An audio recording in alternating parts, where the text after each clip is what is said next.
আরে কই মুরগির বাচ্চালা কদিন পরে পরে মরে ওই সাধু বাবা উঠিতে উঠিতে গাছের তলত পালুম দয়া করিয়াছে তুই সাধু বাবা মুরগির বাচ্চালা কেন মরে তোর মুরগির বাচ্চা বর্ষ ভালো হবে। তোমার তো পটের পাতে গিয়ে পান কোন দিন পাকিবে, কোন দিন শুকাইবে, কোন দিন ঝড়ি পড়বে না তোর কেন করিয়া কোন বাবা আমার মুরগির বাচ্চালা বাঁচিবে তোর হাতটা দেখিয়া কোন বাবা। তোর 101 টাকা দক্ষিণা লাগবে বাবা মুই তো হলে দিয়ে জন্য আর 10 কেজি চাল বাবা 500 টাকা। মুরগির বাচ্চার দাম মাত্র 45 টাকা। এই 45 টাকার বিনিময়ে তোমার চাউলের দাম, এই যে চাউলের দাম 40 টাকা কেজি আর মুরগির বাচ্চা 45 টাকা।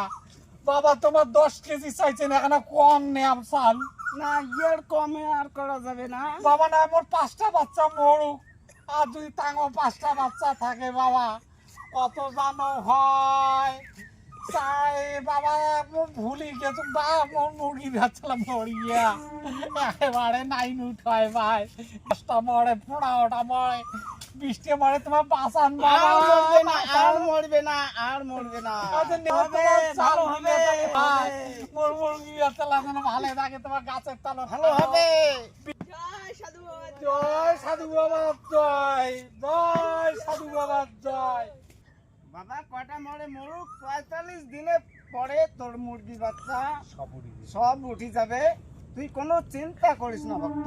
বাবা তাহলে চিন্তা কত করিস টাকা না। পাইম বাবা? তুই তো 60,000 টাকাই পাবো।